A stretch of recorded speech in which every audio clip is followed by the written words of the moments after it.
ഇന്നിവിടെ ആവശ്യം, ഈ ക്ഷേത്രത്തെ സംബന്ധിച്ചിടത്തോളം ആവശ്യം സുതാര്യമായ സംശുദ്ധമായ ഒരു ഭരണമാണ് ആവശ്യം. അത് ഈ വ്യവസ്ഥിതി മാറുക എന്നുള്ളത് തന്നെയാണ്. ക്ഷേത്രഭരണ വ്യവസ്ഥിതി മാറണം. ഇപ്പോൾ ക്ഷേത്രത്തിൽ ഒരിക്കൽ പോലും വന്നിട്ടില്ലാത്തവർക്ക് വേണമെങ്കിൽ ക്ഷേത്രഭരണ വ്യവസ്ഥയിൽ വരാം, ഭരണ അധികാരത്തിലേക്ക് വരാം.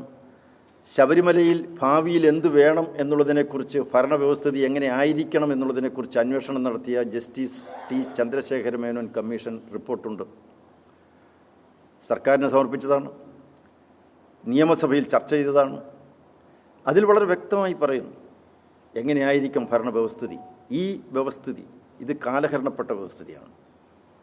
സർക്കാരെല്ലാം കേന്ദ്രീകരിക്കുകയാണ്. സർക്കാരിൻ്റെ കയ്യിൽ ക്ഷേത്രത്തിൻ്റെ ഭരണം വരികയാണ്. അത് പാടില്ല. ഒരിക്കലും ക്ഷേത്രഭരണം സർക്കാർ കൈയാളാൻ പാടില്ല. ഒരു മതേതര സർക്കാർ ഒട്ടും ക്ഷേത്രത്തിൻ്റെ ഭരണത്തിൽ കൈവെക്കാൻ പാടില്ല. അതൊരു സ്വതന്ത്ര പരമാധികാര നിർവഹണം നടത്തുന്ന ഒരു ബോർഡായിരിക്കണം. അതിലേക്ക് വരേണ്ട വിശ്വാസികളുടെ പ്രതിനിധികളായിരിക്കണം. ടി ചന്ദ്രശേഖര മേനോൻ കമ്മീഷൻ റിപ്പോർട്ടിൽ പറഞ്ഞിട്ടുണ്ട്, അതിൽ തന്ത്രി ഉണ്ടാവണം, അതിൽ പന്തള രാജകുടുംബത്തിൻ്റെ അംഗങ്ങളുണ്ടാവണം, അതുപോലെ ഹൈക്കോടതി നിയോഗിക്കുന്ന ആളുണ്ടാവണം.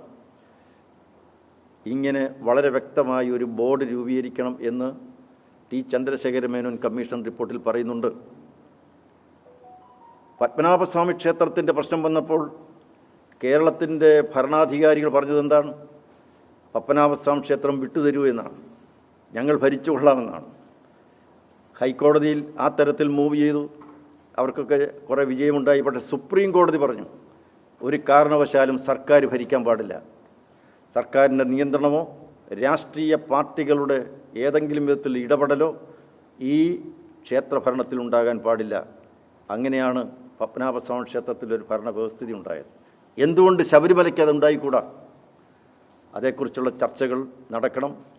ഇതേക്കുറിച്ചുള്ള നിയമവിദഗ്ധന്മാരുടെയും അതുപോലെ ക്ഷേത്രവുമായി വിശ്വാസവുമായി ആചാരവുമായി ബന്ധപ്പെട്ടവരുടെയുമെല്ലാം ഒരു ചർച്ച ഇതിന് അനിവാര്യമായി തീർന്നിരിക്കുകയാണ്.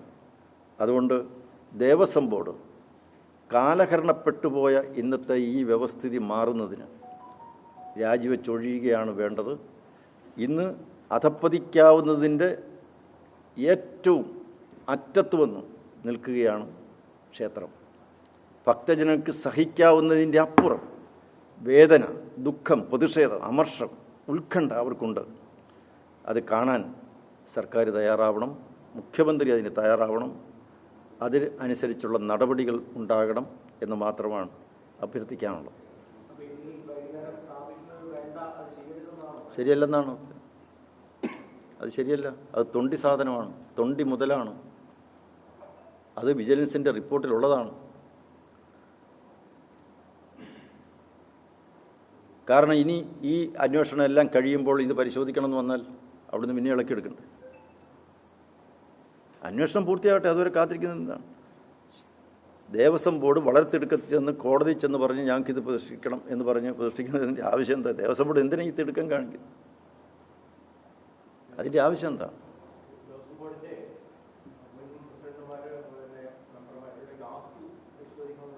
തീർച്ചയായിട്ടും അതുണ്ടല്ലോ.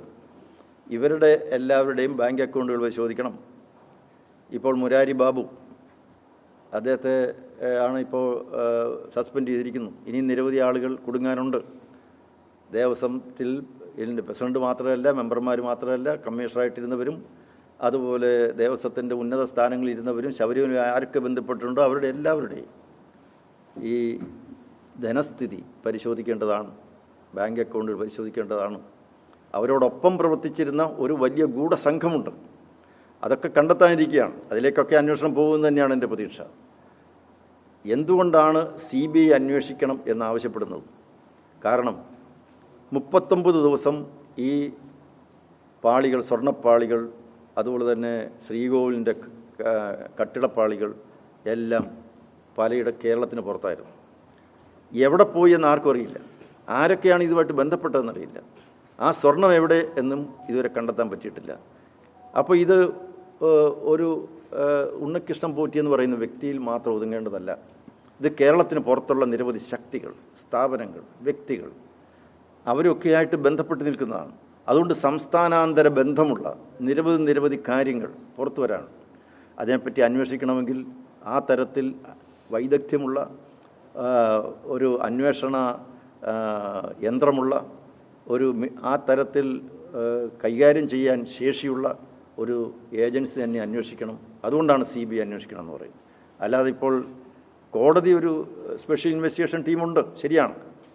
അതിനോടുള്ള അനാദരവ് കൊണ്ടൊന്നുമല്ല, അവർക്ക് കഴിവില്ല എന്നുള്ളത് കൊണ്ടുമല്ല പറയുന്നത്. ഇത് കുറച്ചുകൂടി മെച്ചപ്പെട്ട രീതിയിൽ വിപുലവും വിദഗ്ധവും വ്യാപകവുമായ ഒരു അന്വേഷണം നടക്കണമെങ്കിൽ ഒരു ദേശീയ അന്വേഷണ ഏജൻസി തന്നെ വേണം എന്നുള്ളത് കൊണ്ടാണ് ആവശ്യപ്പെടുന്നത്.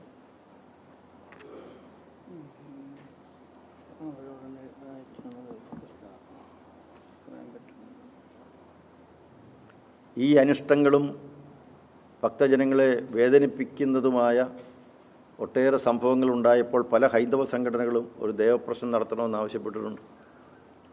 ഹൈന്ദവ സംഘടനയുടെ ചുമതലയാണത്. അത് ഭക്തജനങ്ങളുടെ ഭാഗത്തു നിന്നുള്ളൊരാവശ്യമാണ്. കാരണം ഇതിനു മുമ്പും ചെറിയ സംഭവം ഉണ്ടാകുമ്പോൾ ദേവപ്രശ്നം അവിടെ നടന്നിട്ടുള്ളതാണ്.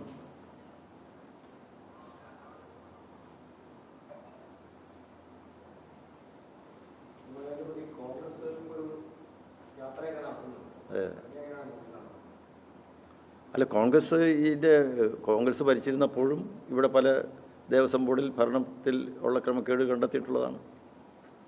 അല്ല, ആര് ആവശ്യപ്പെടുന്നത്? ഇതൊരു രാഷ്ട്രീയ വിഷയമല്ല, ഇതൊരു ഹൈന്ദവ സമൂഹത്തിൻ്റെ ആവശ്യമാണ്. അവരുടെ വേദന, അവരുടെ ദുഃഖമാണ്. അപ്പോൾ അതിന് ഏത് രാഷ്ട്രീയ പാർട്ടികളായിരുന്നാലും അതിനെ ഒരു വൈകാര്യമായിട്ടാണ് സമീപിക്കേണ്ടത്. കാരണം ഒരു സമൂഹം ഒന്നാകെ തന്നെ അവരുടെ കഷ്ടപ്പാടുകളും ദുരിതങ്ങളും നിരത്തുമ്പോൾ CPM ഉൾപ്പെടെയുള്ള പാർട്ടികൾ രംഗത്ത് വരണമെന്നാണ് എനിക്ക് പറയാനുള്ളത്.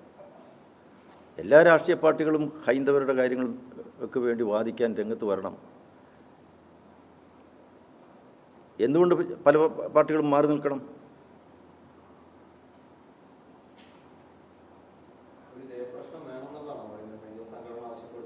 അതെ, അവരാവശ്യപ്പെടുന്നു. ഒരു രാഷ്ട്രീയ പാർട്ടി എന്നുള്ള എനിക്ക് ഞങ്ങളെല്ലാം ആവശ്യപ്പെടുന്നു. അത് അവരാവശ്യപ്പെടുന്ന കാര്യമാണ്. അത് ന്യായം തന്നെയാണ്.